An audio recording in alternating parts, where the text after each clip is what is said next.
السلام علیکم۔ Programme night edition میں ہم آپ کو خوش آمدید کہتے ہیں۔ ناظرین، پہلی بار اسرائیل سے ایسے ویژولز ہم لوگ دیکھ رہے ہیں جیسے ہم غزہ اور لبنان کے دیکھتے آئے ہیں۔ اسرائیل کے بعد ایران نے بھی اپنے بیلسٹک میزائل اسرائیل پر چلا دیے ہیں، جن کے سامنے اسرائیل کا دفاعی نظام آئرن ڈوم بھی بے بس نظر آ رہا ہے، اور ان کا ذمہ دار کوئی اور نہیں، اسرائیل خود ہے، جس کی جارحیت نے ایک بار پھر دنیا کو ایک باقاعدہ جنگ کے دہانے پر پہنچا دیا ہے۔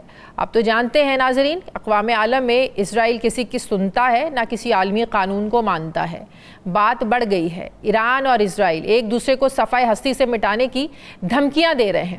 اسرائیل اور امریکہ ایک لمبے عرصے سے ایرانی ایٹمی پروگرام کو رول بیک کرانے کی کوشش کر رہے تھے۔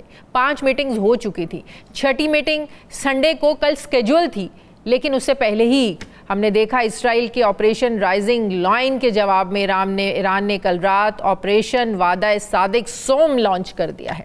ایران کے بیلسٹک اور ہائپر سونک میزائلوں سے اسرائیل کے دارالحکومت تل ابیب اور یروشلم سمیت مختلف شہر ساری رات لرزتے رہے۔ ایرانی حکام کے مطابق ایران نے اسرائیل میں 150 سے زائد حساس مقامات کو ٹارگٹ کیا ہے، جن میں اسرائیلی ایٹمی پروگرام کا ریسرچ سینٹر تحقیقی مرکز بھی شامل ہے، جبکہ اسرائیل ڈیفنس فورس یعنی IDF کا یہ دعویٰ ہے کہ انہوں نے ایرانی میزائلوں کو راستے میں روک لیا تھا، مگر انٹرنیشنل نیوز ویب سائٹ اس بات کو کنفرم کر رہی ہیں کہ ایران کے کئی میزائل اپنے ٹارگٹس کو ہٹ کرنے میں کامیاب رہے ہیں۔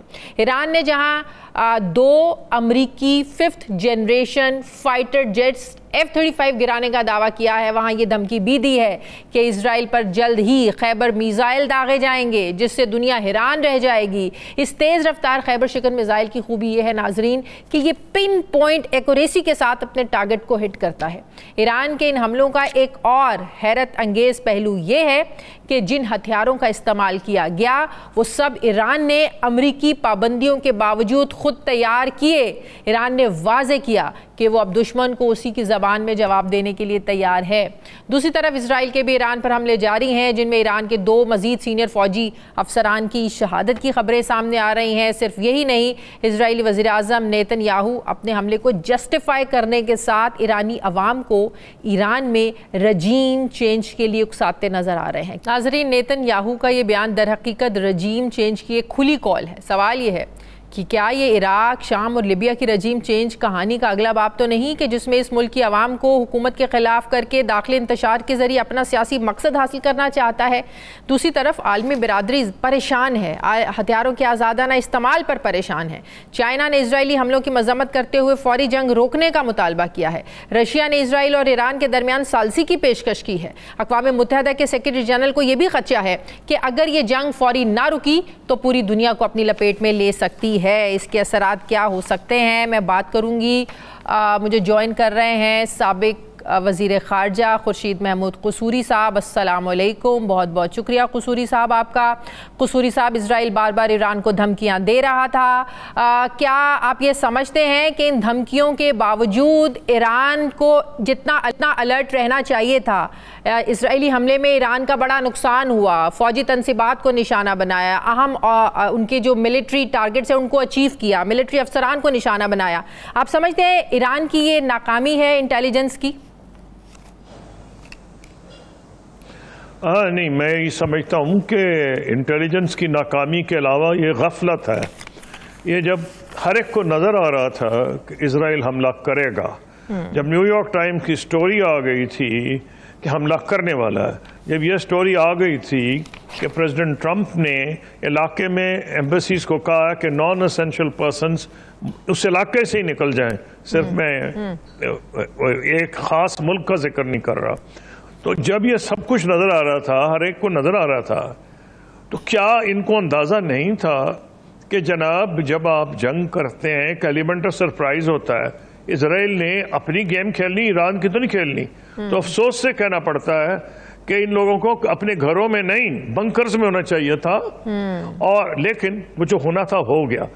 جو ایران نے اس کا جواب دیا ہے وہ بالکل مناسب جواب ہے، کیونکہ under article 51 of the United Nation charter اس کا پورا حق ہے اپنا دفاع کرنے کا۔ بالکل۔ اب سوال یہ ہو رہا ہے کہ جس طرح معاملات سامنے آ رہے ہیں، ایک دو چیزیں آسانی سے کہی جا سکتی ہیں اور اس کا پھر جواب ہم نے سوچنا پڑے گا. پہلی بات تو یہ ہے کہ کوئی ڈاؤٹ ہی نہیں کہ امریکہ اگر اسرائیل کے پیچھے ہو تو ان کی ملٹری مائٹ بہت زیادہ ہے. ٹرو. امریکہ ٹوٹلی پیچھے نہ بھی ہو تب بھی اسرائیل کی ملٹری مائٹ بہت زیادہ ہے, کیونکہ میرا تو شروع سے یہ ایک نقطہ نظر رہا ہے کہ یہ اس علاقے کی حکومت نہیں, یہ یورپین پاور ہے. یہ جو ہے اسرائیل, یہ یورپ سے جو لوگ آباد تھے وہاں سے, جو یہودیوں سے اپنے آپ کو ڈسینڈنٹس ان کا کہتے تھے, ان کا کلچر بھی یورپین تھا, ان کی سویلائزیشن یورپین تھی, ان کی ٹیکنالوجی یورپین تھی. ایک یورپین ٹیکنالوجی والے ملک کو ایک بڑے بیکورڈ علاقے میں لا کے آباد کر دیا گیا, تو پہلے دن سے اسرائیل کو ایک ایڈوانٹیج تھا اور امریکہ کی بیکنگ سے مزید ایڈوانٹیج ہوا. اب اس کا مطلب کیا ہے؟ پہلی چیز تو یہ ڈی کوڈ کرنی پڑے گی, پھر اس پہ نتائج نکالنے پڑیں گے. کیا یہ اسرائیل نے حملہ پریزیڈنٹ ٹرمپ کی مرضی کے بغیر کیا, یا پریزیڈنٹ ٹرمپ جو ہیں شامل باجا ہو گئے؟ اس کے جواب جو ہیں اس سے ہمیں کچھ نتیجہ نکلے گا. ایک تو اسرائیل کا تو بڑی کلیئر پوزیشن ہے, اس نے کیوں حملہ کیا. اسرائیل تو کہتا پھر رہا ہے کہ جی ہم نے اس کو نہیں نیوکلیئر پاور بننے دینا, بالکل یہ ہمارا ابدی دشمن ہے, ہمیں ختم کر دے گا اگر اس کے پاس نیوکلیئر ویپنز آ گئے. اس میں تو حیرانی نہیں ہے کہ اسرائیل کیا کہہ رہا ہے. اسرائیل کا جو اپنے ماشاءاللہ اس نے جو اپنے جرائم کیے ہیں وہ ایک طرف گئے, لیکن وہ یہ کہہ رہا ہے, کھلم کھلا کہہ رہا ہے. دوسری چیز, اس کو فائدہ یہ ہوا کہ جب یہ اتنی ٹینشن بڑھی تو IAEA نے ایک ریگولر انسپیکشن کرنی ہوتی ہے. اب کہ انہوں نے یہ کہا, جس میں پاکستان نے ابسٹین کیا, روس اور چائنا نے خلاف ووٹ دیا اور امریکہ نے حق میں, تو اس میں یہ کلیئر ہو گیا, اس موقع مل گیا. انہوں نے کہا جی ایران اپنی جو ابلیگیشنز ہیں انڈر IAEA پوری نہیں کر رہا. حالانکہ اب تک جتنی رپورٹس آئی ہیں وہ یہ تھا کہ وہ پوری پابندی اس پہ کر رہا ہے. شاید اس کی ایک وجہ یہ ہو سکتی ہے کہ ایران نے سوچا کہ میری جان کے ہی پیچھے پڑ گئے ہیں, تو جتنی زیادہ میں یورینیم انریچمنٹ تیزی میں کروں میں کر لوں, یہ پاسبلٹی ہے. تو اسرائیل کو تو موقع چاہیے تھا. نمبر 2, پریزیڈنٹ ٹرمپ پریشر بڑھا رہے تھے ایران پہ نیگوشیشن کے لیے. اومان میں جو میٹنگ ہو رہی ہے امریکن ریپرزینٹیٹیوز کی اور ایرانیوں کی, اس پروگرام پہ جو ستم ظریفی ہے کہ ٹرمپ صاحب نے خود اس سے باہر نکلے تھے.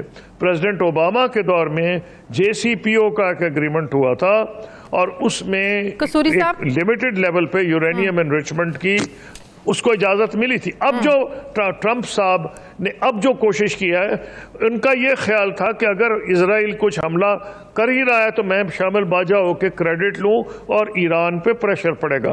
میری ذاتی رائے یہ ہے کسی صورت میں ایران ہار مان ہی نہیں سکتا. اس کی ایک وجہ بڑی سمپل ہے, نیتنیاہو تو خود ہار ماننے کو نہیں تیار, سارا اسرائیل اس کے خلاف ہوا ہے, اس کے پبلک اوپینین خلاف ہے, اس کے خلاف جلوس نکل رہے ہیں, لیکن باوجود اس کا نہیں, وہ ٹس سے مس کر رہا, اس کو پتا ہے یا وہ جیل جائے گا یا وہ یہ جنگ پوری مڈل ایسٹ تک پھیلتی ہوئی آپ کو لگ رہی ہے پھر قصوری صاحب؟ ایران رکنے کو تیار نہیں اور اسرائیل پیچھے ہٹنے کو تیار نہیں. مجھے لگ رہی ہے جی, میں اسی لیے اس طرف آ رہا ہوں. ایران سے یہ توقع کرنا کہ جناب یہ ایک تقریر کر دیں گے, یہ تو اور کلیئر ہو گئی کہ ان کا مقصد رجیم چینج ہے. تو کیا جو ایران کی حکومت ہے, اسلامی حکومت انقلاب کے بعد جو آئی ہے, کیا اپنی ہار مان کے یہ سمجھ کے کہ جی ان کے بڑے سپیریئر ہتھیار ہیں تو اب ہم ہار مان جائیں؟ ناممکن ہے. ان کے لیے یہ ایگزسٹینشل تھریٹ ہے, ختم ہو جائے گی, رجیم ہی ختم ہو جائے گی, اور ایکچولی رجیم چینج ہو جائے گا اگر انہوں نے ہار مانی. وہ کسی صورت میں ہار نہیں مانیں گے. اب جو خطرہ ہے وہ یہ ہے کہ وہ اگر امریکہ واقعی اس جنگ میں شامل ہوا اور اس نے اس نوعیت کا نقصان ایران کو پہنچایا, تو ایران وہ کرے گا جو ہر ملک کرتا ہے اپنے دفاع میں, وہ جنگ پھیلائے گا. وہ پہلے امریکہ کے اڈوں پہ حملہ کرے گا, پھر وہ اگر پھر بھی نہیں باز آئے تو جو اسٹریٹس آف ہرموز ہے, چاہے اس کو اپنے جہاز ڈبونے پڑے اس کو بند کر دے گا. اس کے سب سے بڑی کیجولٹی آئرونکلی ابھی پاکستان اور انڈیا نے جنگ لڑی ہے, یہاں دونوں کو نقصان ہوگا, انڈیا پاکستان بنگلہ دیش کو, کہ maximum expatriate earnings remittances Pakistan India Bangladesh کو گلف سے آتی ہیں. ایک تو ہمیں یہ نقصان ہوگا، نمبر 2 یہ اگر وہاں انہوں نے تیل بند کر دیا تو جو ہم جیسے جو غریب ملک ہیں ہماری تباہی مزید، اللہ معاف کرے میں غلطی ثابت ہوں، اگر تیل کی پرائز بڑھی تو ہر چیز کی پرائز یہاں بڑھ جاتی ہے، ڈیفینیٹلی اس لیے ساری دنیا کا مفاد ہے۔ قصوری صاحب آج خواجہ آصف اسمبلی میں کھڑے ہو کر کہہ رہے تھے کہ ہم ایران کے ساتھ کھڑے ہیں، ہر طرح کا تحفظ دینے کو، ہر طرح سے ہم ایران کی مدد کے لیے تیار ہیں۔ ساتھ انہوں نے یہ بھی تنقید کی کہ پچھلے کچھ سالوں سے پتہ نہیں پاکستان سے اس اوریجن سے کیسے لوگ اسرائیل چلے گئے۔ وہ کہتے ہیں میں اس بحث میں نہیں جانا چاہتا لیکن یہاں سے اسرائیل لوگ ہیں، ہم نے تو اسرائیل کو کبھی مانا ہی نہیں۔ اس پر بڑی انہوں نے تنقید کی اور ساتھ یہ کیٹیگوریکلی ہمارے ڈیفنس منسٹر نے میسج دیا کہ ہم سٹینڈ کرتے ہیں ایران کے ساتھ۔ دیکھیے پہلی کلیئر ایک چیز آپ سمجھ لیں، چاہے کوئی پاکستان کا پرائم منسٹر ہو، ڈیفنس منسٹر ہو، فارن منسٹر ہو، سوال ہی پیدا نہیں کہ جب اس قسم کی جنگ ہو رہی ہو، کیونکہ اس کی وجہ کیا ہے، مسلم حکومتوں کو چھوڑے ساری دنیا میں مسلم سٹریٹ کا ہارٹ ایک طرح کا بیٹ کرتا ہے، یعنی اس کی جو جذبات ہیں چاہے لاہور میں ہوں، جدہ میں ہوں، ابو دھابی میں ہوں، یا مراکش میں ہوں، یا کسی اور ملک میں ہوں، وہ سب کے سب ایران کے ساتھ ہے۔ تو ایسی حکومت جس کو اگر ووٹوں کی ضرورت ہو یا نہ ہو، وہاں سے بہت سے ایسے ملک ہیں گلف میں جن کو ووٹوں کی ضرورت نہیں ہے، بادشاہت ہیں وہاں، لیکن وہ بھی اپنی پبلک اوپینین کو اس طرح اپنے خلاف ہوتے نہیں دیکھیں گی۔ یہی وجہ ہے کہ آپ نے دیکھا کہ پہلے سب سے بڑا خطرہ لوگ وہ اسرائیل کو سمجھتے تھے۔ میں فارن منسٹر تھا تو عربوں سے میرا تعلق تھا گہرا، اور میں ان کے نام نہیں لیتا، فارن منسٹرز مجھے کہتے تھے تمہارے تعلقات ایران سے اچھے ہیں، انہیں سمجھاؤ ہمارے معاملات میں دخل نہ دیں۔ ہمارے معاملات سے کیا مطلب تھا؟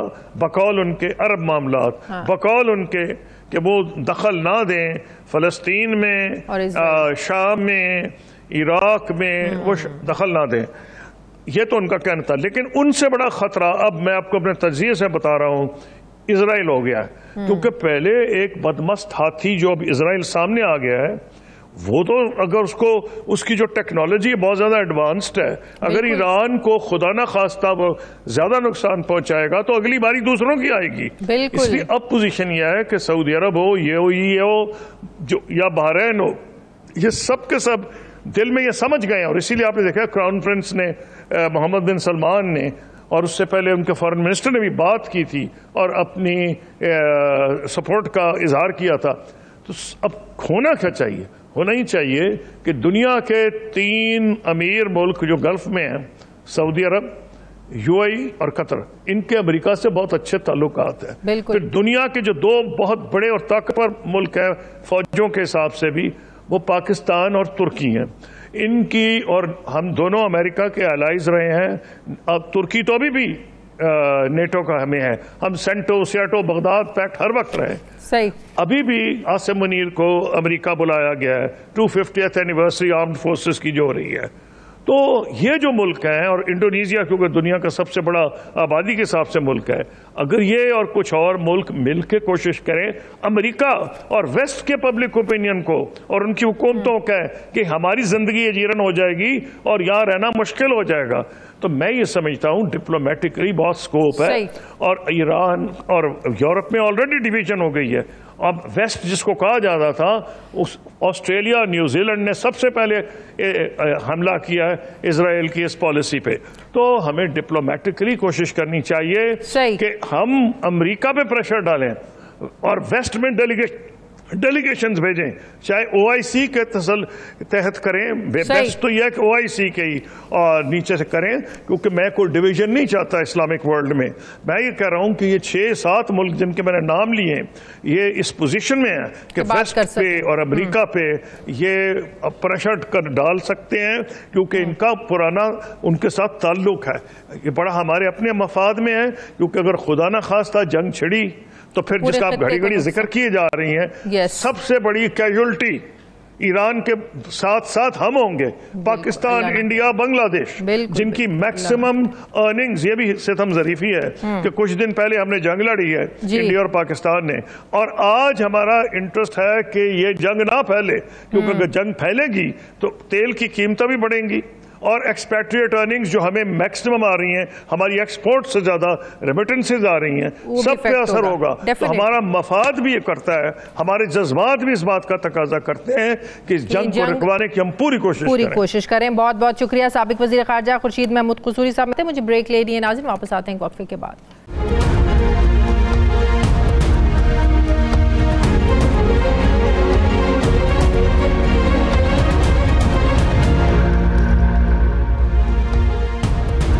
بریک کے بعد ایک بار پھر سے آپ کو خوش آمدید کہتے ہیں ناظرین. آپ کو یہ سن کر حیرانی ہوگی کہ وفاقی بجٹ 2025-26 میں جہاں سرکاری ملازمین کی تنخواہوں میں صرف 10% اضافہ ہوا ہے, وہیں اسپیکر قومی اسمبلی اور چیئرمین سینٹ کی تنخواہوں میں 600% تک جو ہے وہ اضافہ کر دیا گیا ہے. آپ کو یہ سن کر بھی حیرانی ہوگی کہ یہ اضافہ قومی اسمبلی اور سینٹ کی فنانس کمیٹی نے کیا ہے, جس کے سربراہ وہ خود ہیں. یعنی کانفلکٹ آف انٹرسٹ دیکھیں, یعنی اپنی تنخواہوں میں اضافہ بھی خود ہی کر لیا, اور اب ان کی سیلری 2 لاکھ سے ایک دم بڑھ کر 13 لاکھ ہو گئی. یہی نہیں, دونوں حضرات کو نئی تنخواہ کا 50% یعنی 6,50,000 روپے تفریحی الاؤنس بھی دیا جائے گا, تاکہ اس ملک کی خوشحالی کے فیصلے کر کے جب یہ سب تھک جائیں تو پبلک منی پر باہر جائیں, نکلیں, انجوائے کریں. تھوڑا دباؤ جب بڑھا, تنقید ہوئی, حکومت کے اپنے لوگوں نے اسے مالی فحاشی کا نام دیا, تو وزیر اعظم شہباز شریف نے ان تنخواہوں میں ہوش و اضافے کا نوٹس لیا. یعنی کیا سمجھا جائے کہ وزیر اعظم کے علم میں دیے بغیر یہ اضافہ ہوا, یا یہ سمجھا جائے کہ بجٹ وزیر اعظم کی ٹیم یا کابینہ نے بنایا ہی نہیں؟ کیا یہ سمجھا جائے کہ یہ نوٹس اس بات کی دلیل ہے کہ وزیر اعظم صاحب نے آنکھیں بند کر کے بجٹ پر بس دستخط کر دیے ہوں گے؟ یا یہ سمجھا جائے کہ وزیر اعظم کے پاس اتنا وقت ہی نہیں تھا کہ وہ بجٹ کی ایسی زیادتیوں پر بجٹ پیش کرنے سے پہلے نوٹس لیتے؟ یا یہ سمجھا جائے کہ وزیر اعظم کا اپنے ہی بجٹ پر نوٹس ان کی اور ان کے وزیر خزانہ کی سوچ میں ایک تفریق کو ظاہر کر رہا ہے؟ یا یہ سمجھا جائے کہ وزیر خزانہ state with in the state ہیں اور وہ وزیر اعظم کے اختیارات کے دائرہ کار سے باہر ہیں؟ اسی وزیر اعظم نے کئی بار, آپ کو بھی پتا ہے, کہ فائد شعاری کمیٹی بنائی, سرکاری خرچوں کو کم کرنے کا عزم کیا, لیکن پریکٹیکلی اس پر کچھ نہیں ہوا. تو کیا یہ سمجھا جائے کہ وزیر اعظم صرف نام کے ہی چیف ایگزیکٹو ہیں, یا یہ سمجھا جائے کہ ان کے اپنے ہی قول و فعل میں تضاد ہے؟ ذرا سوچیں. جب رانا ثناء اللہ صاحب یہ فرمائیں کہ بجٹ کی کچھ چیزوں سے نون لیگ اور حکومت بھی متفق نہیں, تو کیا یہ سمجھا جائے کہ پاکستان کو چلانے والی کابینہ اور ہے اور بجٹ بنانے والی کابینہ کہیں اور بیٹھ کر فیصلے کر رہی ہے؟ حکومت کے اتحادی جماعت پاکستان پیپلز پارٹی اس بجٹ پر سڑکوں پر آنے کی دھمکیاں دے رہی ہے, تو کیا یہ سمجھا جائے کہ وزیر اعظم اور ان کی کابینہ کے بعد اتحادیوں سے بھی بجٹ کی تفصیلات کو دور رکھا گیا؟ ان سب سوالوں کے ہم جواب لیں گے. مجھے جوائن کر رہے ہیں سابق گورنر سندھ محمد زبیر صاحب. السلام علیکم. بہت بہت شکریہ زبیر صاحب آپ کا. زبیر صاحب, ہر سال ہم, ظاہر ہے جب بجٹ آتا ہے ایسی بھی ہماری آپ کے ساتھ بحث ہوتی ہے, اپوزیشن کا تو کام ہے تنقید کرنے والا, لیکن میں تو یہ دیکھ رہی ہوں کہ پہلی دفعہ شاید مجھے یہ دیکھنے سننے کو لگ رہا ہے, اور مجھے یقین نہیں آ رہا کہ حکومت جو بجٹ پیش کرتی ہے اس کے اپنے ہی سینئر منسٹر, ڈیفنس منسٹر, اس کو مالی فحاشی کا نام دیں. یا آپ کو کیا لگتا ہے بجٹ کس نے بنایا, کہاں سے آیا یہ بجٹ؟ ایک تو آپ نے جتنے بھی سوالات اٹھائے تھے نا, وہ سب ویلڈ تھے, کہ وہ سب کچھ سمجھنا چاہیے. جو آپ نے کہا تھا کہ وزیر اعظم کو علم نہیں تھا کہ بجٹ میں کیا ہے, وزیر اعظم کے پاس ٹائم نہیں تھا, فائنینس منسٹر وزیر اعظم کی پرواہ کیے بغیر نمبرز انہوں نے جوڑے, اور کابینہ کو بھی آن بورڈ نہیں لیا. یہ بھی سمجھنا بالکل ٹھیک ہے کہ کولیشن پارٹنر جو کہ پیپلز پارٹی ہے وہ بھی اس پر آن بورڈ نہیں تھی جب وہ پریزنٹیشن. یہ صرف میں اس کی بات نہیں کر رہا تنخواہ کے حوالے سے, یہ اوور آل بجٹ کے حوالے سے یہ تمام چیزیں تنقید کا نشانہ ہیں کہ وزیر اعظم صاحب تو پتہ نہیں باہر جانے سے رکتے ہی نہیں ہیں, وہ باہر کے چکر لگا رہے ہوتے ہیں, جبکہ ان کو بجٹ پر فوکس کر کے پورا دن فائنینس منسٹر اور ان کی ٹیم کے ساتھ گزارنے کی ضرورت تھی کہ بھائی پاکستان کے. اور میں شازیہ یہاں ضرور آپ کے ناظرین کو بتانا چاہتا ہوں کہ یہ شہباز شریف کا پہلا بجٹ نہیں ہے, وہ معصوم نہیں ہے, یہ ان کا چوتھا بجٹ ہے. 4 بجٹ دے چکے ہیں. 2022 میں دیا تھا انہوں نے, 2023 میں دیا تھا, 2024 میں دیا تھا, اور اب یہ چوتھا بجٹ ہے. سو ایک تو پہلی بات یہ ہے کہ ہم یہ چیز کو بھول نہیں سکتے ہیں کہ وہ جو پہلے 3 بجٹ تھے اور اس میں جو بڑے بڑے وعدے کیے گئے تھے ہم اس کو بھولے نہیں ہیں. یہ اپنے آپ کو ایسے شو کرتے ہیں کہ جیسے یہ معصوم ہے اور یہ ابتدا کر رہے ہیں اپنی پرائم منسٹرشپ کی. بلکہ ہمیں وہ سوال ریز کرنے چاہیے کہ وزیر اعظم صاحب آپ نے جون 2022 میں جو اسمبلی کے فلور پر کھڑے ہو کے کہا تھا کہ میں سب کچھ بیچ دوں گا اپنا, اکانومی کو ٹرن اراؤنڈ کر دوں گا, تو کیا وہ وعدہ آپ نے پورا کیا؟ آپ نے بے روزگاری کو ختم کرنے کی بات کی تھی. بے روزگاری اس وقت 22% ہے. شازیہ جب 8-9% ہوتی ہے تو وہ اتنی خراب ہوتی ہے کہ آپ حیران ہو جاتے ہیں. 1,80,00,000 آف دا ورک فورس اس وقت ان امپلائڈ ہے, جو 22% پاکستان کی تاریخ میں ہائیسٹ ایور ہے اور ایشیا میں ہائیسٹ ایور ہے. اسی طرح سے جو غربت ہے جس کا وعدہ کیا تھا وزیر اعظم صاحب نے جون 2022 کے بجٹ کے دوران کہ جی ہم غربت کو کم کریں گے, ابھی ورلڈ بینک نے بتایا, میرے نمبرز نہیں ہیں, 45% پاکستانی اس غربت کی لکیر سے اس وقت نیچے. ہاربل رپورٹ تھی وہ, ہاربل نمبرز. بتا دوں کہ آپ کی ایک عوام کو جو بھرتا نکالا کیا ہے اس کی ایک سمپل سی اگزامپل ہے. جس کی تنخواہ 50,000 تھی 2022 اپریل میں جب موصوف وزیر اعظم بنے تھے, آج اس کی پرچیزنگ پاور 20,800 ہے. اب آپ خود اندازہ لگا لیں 58% پرچیزنگ پاور کم ہو گئی ہے. تو بھرتا تو نکل چکے. اب جو وعدے ہیں ہم ان کو نہ مانیں گے, اور یہ جو آپ کے جو چیلنجز ہیں اصل حقیقت یہ ہے کہ آئی ایم ایف نے بجٹ بنایا ہے. یہی میں آپ سے سوال کرنے لگی ہوں زبیر صاحب, میں یہی سوال کرنے لگی ہوں, کیا اس حکومت کو اتنا مارجن ملنا چاہیے کہ ان کے اپنے ہاتھ میں ہے کچھ نہیں؟ جس طرح ان کے اپنے لوگ کہتے رہے کہ ہم نے تو حکومت بنائی نہیں, ہم سے تو بنوائی گئی. تو اتنا مارجن ان کو دینا چاہیے کہ جب آپ آئی ایم ایف کے در پر کھڑے ہوں, آپ کو پیسوں کی ضرورت ہو, آپ چل ہی نہیں سکتے آئی ایم ایف کے بغیر, آپ کو قرضے اتارنے کے لیے بھی آئی ایم ایف کے در پر کھڑے ہونا پڑتا ہے کیونکہ سود آپ نے کیسے اتارنا ہے. تو جب انسان کے ہاتھ میں فیصلے کرنے کی طاقت ہی نہیں ہے تو آپ کیسے ان کو قصوروار ٹھہرا سکتے ہیں؟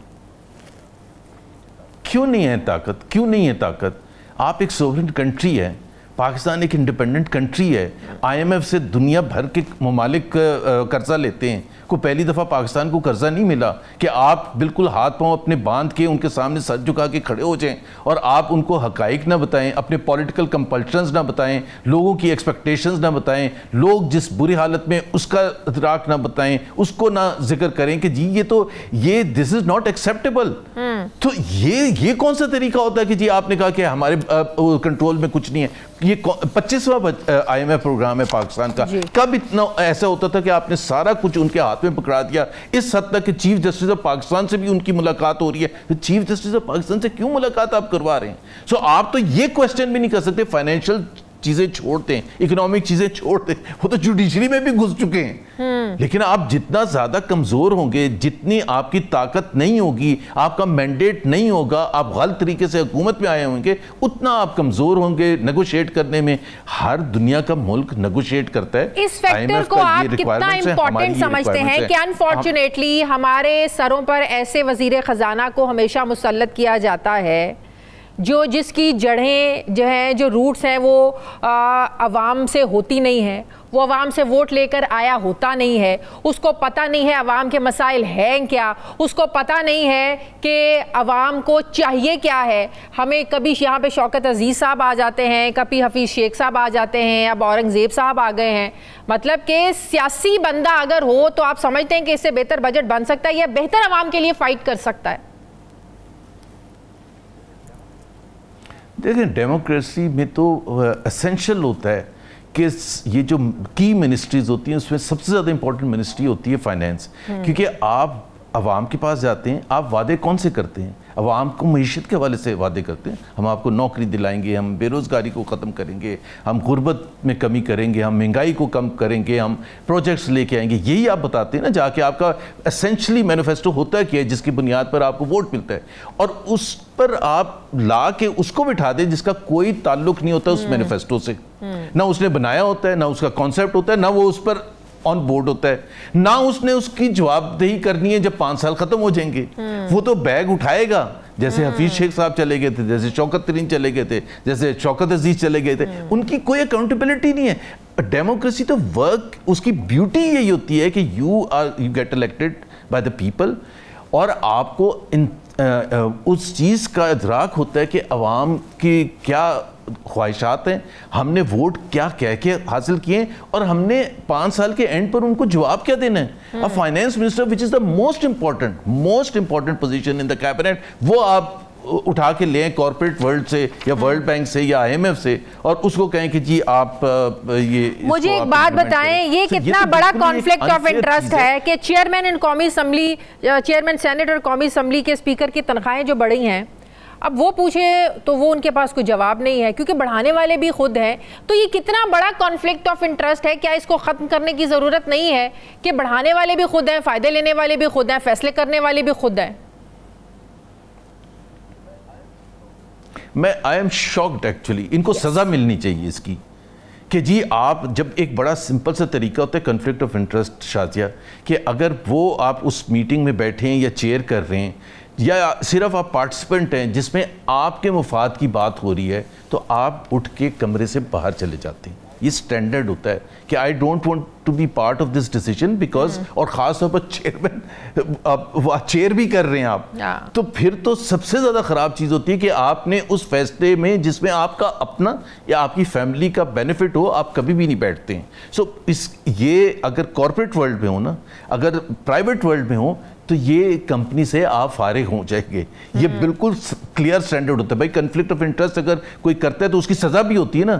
ادھر کیا سزا ہے کہ پرائم منسٹر نے نوٹس لے لیا اور 21 لاکھ صرف نہیں بنتے، پھر اس کے بعد جو ان کے پرکس اینڈ پرویلیجز، ان کا سٹاف ہے، ان کی کاریں ہیں، ان کا پیٹرول ہے، ان کے گھر ہے، ان کی بجلی ہے، آپ اندازہ لگا لیں سارے جوڑ کے کتنے بنتے ہیں. اور اگر اس کا مطلب یہ ہے کہ they are totally disconnected with the people, کہ بھائی اس وقت اگر ہم اتنی بڑھائیں گے، فائنانس منسٹر صاحب کہتے ہیں اگر بڑھتی رہتی تو اتنا مسئلہ نہ ہوتا. بالکل صحیح کہہ رہے ہیں، لیکن پوائنٹ یہ ہے کہ اس وقت آپ نے جو عوام ہے وہ پس گئے ہیں. بہت شکریہ سابق گورنر سندھ زبیر صاحب میرے ساتھ ہیں. بہت شکریہ زبیر صاحب، آپ نے وقت دیا. مجھے بریک لینی ہے ناظرین، واپس آتے ہیں ایک چھوٹے سے وقفے کے بعد.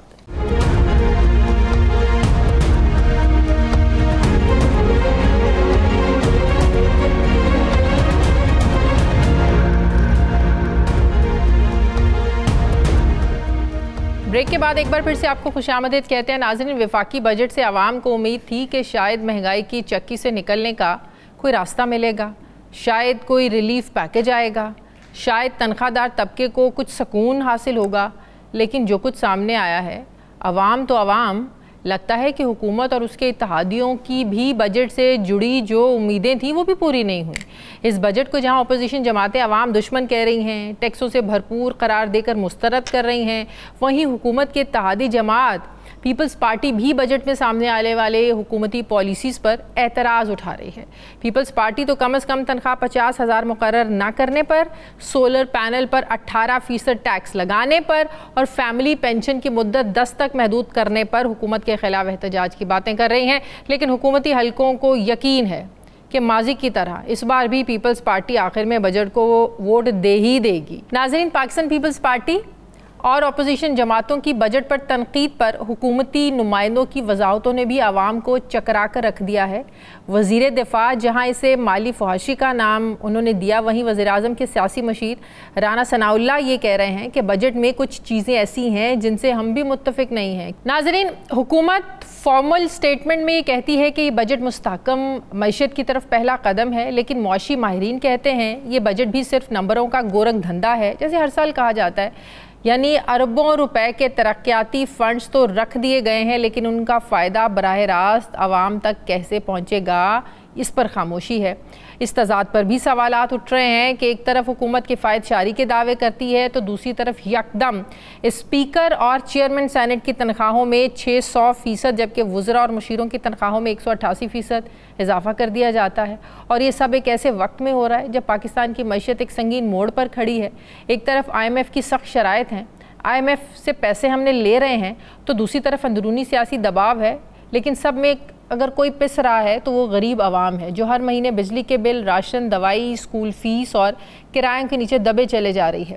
انہیں اس بجٹ میں اپنے لیے کوئی روشنی کی کرن کیوں نظر نہیں آ رہی ہے؟ وزیر اعظم کے مشیر متفق نہیں ہیں، وزیر دفاع متفق نہیں ہیں، وہ اسے مالی فحاشی کا نام دے رہے ہیں، بلکہ وزیر اعظم صاحب نوٹس بھی لے رہے ہیں. اس کا مطلب وہ بھی متفق نہیں ہے. اتحادی پیپلز پارٹی بجٹ کے خلاف سڑکوں پر آنے کا کہہ رہی ہے. یعنی متفق تو کوئی بھی نہیں ہے اور اگر یہ سب متفق نہیں تو اپوزیشن یعنی پی ٹی آئی تو ہرگز متفق نہیں ہو سکتی. تو پھر ایسے میں سوال یہ نہیں کہ بجٹ آیا ہے, سوال یہ ہے کہ بجٹ کس کے لیے آیا ہے, کہاں سے آیا ہے, اور کس نے اس پر اتفاق کیا ہے. رانا احسان افضل صاحب, وزیر اعظم کے مشیر, السلام علیکم, بہت بہت شکریہ رانا صاحب آپ نے وقت دیا. رانا صاحب, ابھی آپ نے دیکھا پرائم منسٹر صاحب نے, آپ کو پتہ ہے, نوٹس لیا ہے. آپ کے اپنے اتحادی خوش نہیں ہیں اس بجٹ سے, پھر ڈیفنس منسٹر خوش نہیں ہیں, رانا ثناء اللہ صاحب کہتے ہیں کہ بہت سی چیزیں ایسی ہیں حکومت متفق نہیں ہے. اگر حکومت متفق نہیں ہے تو ہمیں تو یہی پتہ ہے, یہی سنے بجٹ حکومت بناتی ہے, تو بجٹ کس نے بنایا اگر حکومت ہی متفق نہیں ہے؟ بسم اللہ الرحمن الرحیم. دیکھیں, غالباً آپ بات کر رہی ہیں جو اسپیکرز کی سیلری کے حوالے سے جو خواجہ آصف صاحب کا بیان آیا اور پرائم منسٹر نے بھی اس کا نوٹس لیا. دیکھیں, بالکل جو سیلریز انکریز ہوتی ہیں یا تو وہ کسی بیسز اس کی کوئی لاجک ہو تو وہ قابل قبول ہے. ایک لاجک یہ ہے کہ پارلیمنٹیرینز کی جو سیلریز ہیں وہ پچھلے 8-9 سالوں سے نہیں بڑھی, اور اس کو جو انفلیشن ہوتی تھی, جو مہنگائی کی شرح تھی, اس کے مطابق ایڈجسٹ کیا گیا. لیکن اگر سیلری بڑھانے کی کوئی جواز یا لاجک نہ ہو, یا اتنا زیادہ سیلری بڑھائی جا رہی ہو جس پالیسی بھی کی نہیں ہے, تو آبویسلی پھر سب لوگ اس کی حمایت میں نہیں بولیں گے. اور تبھی پرائم منسٹر نے بھی نوٹس لیا. اور تو یہ میری بات سنیں نا, 29 مئی کو یہ نوٹیفیکیشن ہوا, تو جب یہ نوٹیفیکیشن ہوا تو پرائم منسٹر کے نالج میں نہیں تھا, علم میں نہیں تھا. اگر نوٹس لینا ہوتا تو پہلے نوٹس لے لیتے. جب میڈیا پر آ گیا, جب اس پر ڈسکشن ہونا شروع ہوگی, کرٹیسزم ہونا شروع ہو گیا, تو پرائم منسٹر نے نوٹس لیا پریشر میں آ کے. دیکھیں, جو میں آپ کو یہی بتا رہا ہوں, یہ جو سیلریز کا یہ کوئی اسپیکر کی سیلری کا ایک کوئی کمپوننٹ ہے. 400 صفحے کا اگر بجٹ ہے تو اس میں اس 400 صفحے میں ایک لائن جو ہے وہ اس طرح کی ہوتی ہے. اور بجٹ تو وہ ہر لائن جو ہے وہ آپ ہر بندہ تو نہیں پڑھتا, ہر وزارت اپنا کام کرتی ہے, ہر محکمہ اپنا کام کرتا ہے, اور وہاں سے اپروو ہو کے پھر جو ایلوکیشن جس کو مل سکتی اتنی مل کے پھر یہ چیزیں آگے بڑھتی ہیں. تو ایسا نہیں ہے کہ اس کا ایک ایک لفظ جو ہے وہ ہر بندے سے اپروول اس کا لیا جاتا ہے, ایسا نہیں ہوتا. اب محکمے اور ایٹ لیسٹ ایک ایک لفظ کا نالج پرائم منسٹر کو تو ہونا چاہیے نا. دیکھیں, یہ اوور آل نالج ہوتا ہے, اور کہ کیا چیزیں جا رہی ہیں, اور محکمے کو یا ایک ادارے کا کتنا سکیل تھا اور اس کو کتنا دیا جا رہا ہے. لیکن یہ جو بالکل جو نٹی گریٹیز ہوتی ہیں, یہ تو پھر obviously جب چیزیں سامنے آتی ہیں, پھر تنقید ہوتی ہے, تبھی یہ 20 دن بحث مباحثے کے لیے دیے جاتے ہیں. بجٹ تو فائنل ہونا ہے 25 جون کو. اس کے اندر بہت ساری چیزوں کے اوپر تو اب اس کو نکال دیں گے. یہ جو تنخواہوں میں اضافہ ہے, پرائم منسٹر صاحب کے نوٹس لینے کا یہ مقصد ہے کہ یہ جو اضافہ ہے یہ نہیں ہوگا. دیکھیں, میں تو سمجھتا ہوں کہ اضافہ معقول ہونا چاہیے, اور اس کی کوئی پیچھے بیک گراؤنڈ یا لاجیکل ایک وجہ ہونی چاہیے.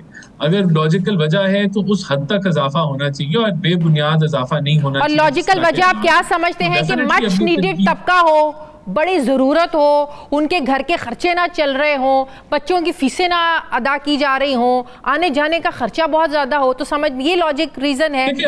میں آپ کو بتا دیتا ہوں. دیکھیں, اس کی لاجک یہی ہوتی ہے کہ جو پبلک سروس ہوتی ہے دنیا بھر میں, اس کے اگینسٹ سیلریز ہوتی ہیں. اور اگر آپ یہ امید کریں کہ جو پارلیمنٹیرینز ہوتے ہیں, جو الیکٹڈ ممبرز ہوتے ہیں, وہ مفت پبلک سروس کریں گے, تو اس کا مطلب ہے وہ اپنے اخراجات پھر کہیں اور سے پورے کر رہے ہیں, تو اس کے اوپر زیادہ سوالات اٹھتے ہیں. تو دنیا بھر کا جو ٹرینڈ ہے اس میں پبلک سروس کی کمپنسیشن ہوتی ہے. اور کمپنسیشن اچھا, یہاں پہ آپ اسی بات سے جڑا ایک سوال, کیا دنیا میں یہ بھی ٹرینڈ ہے کہ تنخواہیں بڑھانے جن کی بڑھائی جا رہی ہیں وہ فیصلے بھی خود کرتے ہیں؟ یہ کانفلکٹ آف انٹرسٹ بھی رانا صاحب کیا دنیا میں ہوتا ہے؟ قومی اسمبلی سینٹ کی ہاؤس فائنانس کمیٹی جو یہ فیصلے کرتی ہے, ان کے سربراہ کون ہیں جن کی تنخواہوں میں اضافے ہوئے ہیں؟ یہ ڈونٹ یو تھنک کہ یہ کانفلکٹ آف انٹرسٹ, اور بہت بڑا ایک کانفلکٹ آف انٹرسٹ ہے یہ؟ دیکھیں, ڈیفینیٹلی جو ڈیو فورمز ہیں ادھر سے ہی اپروول آنی چاہیے, اور کانفلکٹ آف انٹرسٹ نہیں ہونا چاہیے. تبھی نوٹس لیا گیا ہے اس چیز کا کہ یہ کہاں سے اتنی بڑی انکریز اسپیکر سیلریز میں آ رہی ہے, اور اس کو درست کیا جائے. تو یہ چیزیں دیکھیں جب ہائی لائٹ ہوئی, مقصد یہ کہ فوراً اس پہ ایکشن ہو, اور اس کی درستگی ہو. اور یہ جو بجٹ کے اوپر دیکھیں کوئی چیز بھی جو ہے یہ تبھی الحمدللہ یہ ڈیموکریسی ہے اس کے اندر اگر چیزیں ہائی لائٹ ہوئی ہیں تو اب آگے 20 دن آپ کے پاس 10-15 دن ڈبیٹ کے پڑے, اس کے اوپر ٹریجری بینچز بھی اپنا موقف دیں گی, اپوزیشن بھی اپنا موقف دیں گی, اور پھر جو درست موقف ہے یا جو جس کو حکومت قبول کر سکتی ہے وہ قبول کر کے بجٹ پاس ہوگا. تو میرے خیال سے اچھی بات ہے یہ چیز ہائی لائٹ ہوئی اور اب اس کی درستگی ہو جائے گی. اور پرائم منسٹر صاحب نے عطیے کے لیے بھی رقم رکھی ہے, وہ بھی عوام کے پیسوں سے, یہ کیا بات ہوئی؟ دیکھیں جو پرائم منسٹر کی کرسی ہے اس کے لیے عطیے کے پیسے رکھے گئے ہیں. پرائم منسٹر کی کرسی پہ الیکٹڈ ممبر بیٹھتا ہے اور اس کے پاس بہت سارے ایسے مسائل آتے ہیں جہاں اس کو چیریٹی ورک کرنا ہوتا ہے. تو یہ کوئی پرسنالٹی یا کوئی انڈیویجول یا ذاتی چیزوں کے لیے فنڈنگ نہیں رکھی گئی. یہ جو پرائم منسٹر کی چیئر ہے, chair of the prime minister, اس کے لیے یہ فنڈنگ جو ہے رکھی گئی. اور بالکل یہ کوئی پہلی دفعہ نہیں ہوا, ہمیشہ ہوتا ہے چیریٹی کے نام پہ. جو یہ کرسی ہے پرائم منسٹر کی, جو یہ ڈیزگنیشن ہے وہ بالکل چیریٹی کرتی ہے. تو وہ چیریٹی جو ہے وہ اس ڈیزگنیشن کی طرف سے ہوتی ہے. وہ انڈیویجول جو بھی ہو, اس کا نام ABCD ہو, وہ میٹر نہیں کرتا. What matters is the chair of the prime minister. Pakistan Peoples Party بڑے اعتراض اٹھا رہی ہے. ابھی آپ نے چند صاحب کی بات سنی, وہ کہتے ہیں ہم بات کریں تو ہمارا جو ہے نا وہ تمسخر اڑایا جاتا ہے. تو پاکستان پیپلز پارٹی بھی اس پر کوئی خوش نہیں ہے. دیکھیں تنقید کی جاتی ہے اور تنقید کرنا ہر ممبر کا فرض ہے اگر اس کو لگتا ہے کہ تنقید کرنا بنتی ہے, چاہے وہ PMLN سے ہو یا پیپلز پارٹی سے ہو. تو کوئی ایسی بات نہیں ہے. دیکھیں بجٹ جو ہے سب کو پتہ ہونا چاہیے کہ ہم IMF پروگرام میں ہیں اور بجٹ بنانا کوئی جہاں بہت زیادہ بہتری آئی ہے وہاں ہم نے کوشش کی ہے کہ جس جس حد پہ ہم ریلیف دے سکیں ہم دیں. لیکن کوئی آئیڈیل سچویشن نہیں ہے, اس کے اندر ہم بہتری کی طرف بڑھ رہے ہیں. تو جو تنقید وہ کر رہے ہیں اس کو بالکل جس حد تک ہم کور کر سکے اور جو فسکل سپیس موجود ہے ہمارے پاس ہم کور کرنے کی کوشش کریں گے. لیکن اگر نہیں موجود ہوئی تو پھر تو کچھ نہیں کیا جا سکتا. یہ تو ٹائٹ سچویشن ہے. لیکن پاکستان پیپلز پارٹی کا ووٹ بھی تو چاہیے نا. دیکھیں ڈیفینیٹلی میں نے تو کہا کہ جو بات دیکھیں یہ تو بہت سارے تنخواہ دار طبقہ تو کہہ رہا تھا ہماری 20% بڑھا دیں, یا اگر پینشنرز ہیں ان کی آپ 15% بڑھا دیں. تو یہ اس میں کوئی بری بات تو نہیں, اچھی بات ہے, لیکن آپ کے پاس گنجائش ہونی چاہیے نا. لیکن یہ سمجھے کہ ایک چیز پر یہ بھی میں سمجھنے سے قاصر ہوں کہ IMF کو اس پر اعتراض کیوں نہیں ہوتا جو تنخواہیں بڑھانے کا معاملہ ہے. عوام پر تو بم گرا دیے جاتے ہیں ٹیکسز میں اضافہ کر کے, کیونکہ ظاہر ریونیو اکٹھا کرنا ہے, آپ کو پیسہ بھی چاہیے, آمدنی بھی چاہیے, تو اس کے لیے تو یہی ہے نا کہ عوام کو نہ چھوڑیں. IMF کو یہ نظر کیوں نہیں آتا ہے یہ تنخواہیں بڑھانے کا جو اسٹیپ ہے, یہ کیسے آپ لوگ اپروو کروا لیتے ہیں؟ نہیں دیکھیں میں نے آپ کو بتایا کہ جو ایک تو تنخواہیں بڑھانے کا جو اقدام ہے وہ تو شاید 0.001% بھی بجٹ کا حصہ نہ ہو, لیکن کیونکہ وہ چند افراد جو 2 اسپیکر ہیں نا, ایک آپ کے سینٹ کے چیئرمین ہیں اور ایک نیشنل اسمبلی کے, تو 2 فرد ہیں, تو اس کی جو اس کا امپیکٹ بجٹ ہے وہ تو شاید 0.1% ہی نہ ہو, بلکہ شاید اس سے بھی کم ہو. تو یہ آپ کو اس کے اوپر میں نے جواب دے دیا کہ ان حالات میں MNAs وزراء کی تنخواہیں بڑھنی چاہیے تھی. جب ایک عام مزدور وہ جس کی 37,000 36,000 تنخواہیں, وہ بھی پیپلز پارٹی کہہ رہی کہ اس کو 50,000 روپیہ کرے. پیپلز پارٹی اس پر بھی جو ہے نا وہ اس نے سٹینڈ لیا ہوا ہے. تو کیا بہت ضروری ہے تھا کہ وزراء بڑھائے بغیر گزارا نہیں ہو سکتا تھا وزراء کا MNAs کا؟ دیکھیں اگر وہ منیمم ویج بڑھانا چاہتے ہیں وہ 70,000 کر دیں سندھ میں, ان کے پاس بالکل یہ آپشن موجود ہے, وہ کر سکتے ہیں, وہ کر دیں, تو ان کو کوئی نہیں روک رہا. لیکن وفاق کے اندر جتنی گنجائش ہمارے پاس موجود تھی اس کے مطابق ہم نے تنخواہوں کو بڑھایا ہے. اور جہاں تک بات ہے کہ MNAs اور منسٹرز کی بڑھائی گئی, وہ اس حد تک بڑھائی کہ جس حد تک ان کو انفلیشن کے ساتھ ایڈجسٹ کیا گیا. میں سمجھتا ہوں کہ یہ جو 1 سال میں ایڈجسٹمنٹ ہوتی ہے اس کا امپیکٹ نیگیٹو ہوتا ہے, یہ نہیں ہونی چاہیے. اور بہتر یہ ہے کہ ہر سال جہاں سرکاری ملازمین کی بڑھی ہے ادھر ہی یا ان سے تھوڑی کم سیلری جو ہے پارلیمنٹیرینز بڑھا لیں. اور یہ 5 7 8 سال فریز رکھے جب آپ 1 سال میں بڑھاتے ہیں تو obviously پھر اس کی لاجیکل ایکسپلینیشن دینا یا اس کی جو سمبولک ایک امپیکٹ آتا ہے وہ نیگیٹو آتا ہے. تو رانا صاحب جو کہتے ہیں کہ حکومت بھی بہت سی چیزوں سے متفق نہیں ہے, یہ رانا صاحب کس کی طرف اشارہ کر رہے ہیں؟ دیکھیں بات یہ ہے کہ بہت سارے یہ جو بجٹ ہے اس کے اندر بہت سارے لوگوں کے لیے فائدہ ہے، بہت سارے لوگوں کو چیک اینڈ بیلنس میں لایا جا رہا ہے. تو وہ تو دیکھیں، میں نے آپ کو جس طرح کہا کہ ٹریجری بینچز بھی جو ہیں ان کے پاس بھی تنقید کا حق ہے، وہ بھی اپنی سفارشات لے کے آتے ہیں بجٹ کے اندر امینڈمنٹس کی. اسی طرح اپوزیشن بھی کرتی ہے. لیکن دیکھیں حقائق میں رہتے ہوئے ہم نے بجٹ بنانا ہے نا. میں نے آپ کو کہا کہ پینشنر کی آپ 20% میں سمجھتا ہوں اگر 20% ہم پینشنر کی پینشن میں اضافہ کر دیں تو وہ بہت اچھا اقدام ہے. لیکن کیا وہ ممکن ہے؟ نہیں ہے نا ممکن. ایک اور بڑا اہم سوال، 2 سال تک تو ہم شہباز شریف صاحب کو، پرائم منسٹر کو، سولر کے حق میں قصیدے پڑھتے سنا ہے کہ سولر لگوائیں، آپ کی جو انرجی ہے، آپ کے بل بھی کم ہوں گے، اس سے آپ لوگوں کو فائدہ ہوگا، ملک کو فائدہ ہوگا.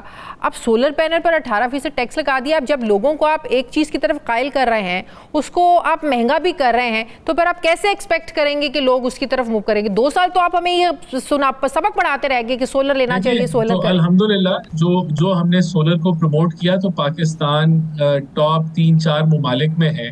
کوئی 10,000 میگا واٹ سے زائد کے سولر پینل امپورٹ ہو گئے ہیں پاکستان میں، اور وہ سیل ٹیکس سے فری امپورٹ ہوئے ہیں. اب سسٹم میں بھی گنجائش، ایک لمٹ ہوتی ہے کہ کس حد تک آپ اس کو ابزارب کر سکتے ہیں. اور بالکل ہم نے اس بجٹ کے اندر بہت ساری چیزوں پہ جن پہ سیل ٹیکس نہیں تھا، سیل ٹیکس لگایا کیونکہ ہم نے انوملیز دور کی.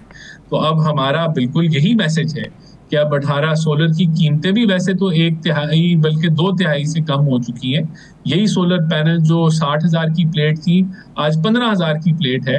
تو اگر اس میں وہ کوئی 3,000 اور اس کے اندر اضافہ ہو جائے گا تو کوئی ایسی بات نہیں. اس کا پے بیک پیریڈ آج بھی بہت اچھا ہے. آپ اسے پوچھیں نا جو مہینے کا 40,000 روپیہ کماتا ہے اور سیونگ کر کے سوچتا ہے کہ میں سولر لگاؤں، اس کے لیے 3,000 کی بڑی ویلیو ہے رانا صاحب. اس کو پھر بھی اس کے لیے پھر بھی بڑی بات ہے کہ 50,000 کی پلیٹ جو 15,000 کی ہوئی تھی اب 18,000 میں بھی اگر ملتی ہے تو اس کے لیے پھر بھی بینیفٹ ہے. اور ابھی بھی اس کا پے بیک بہت آسان ہے. کیسے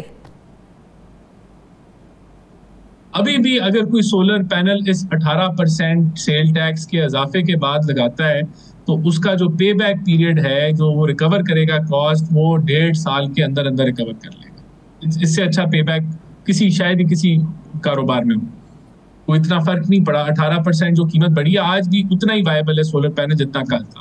اس کی بچت وہی اتنی ہی موجود ہے.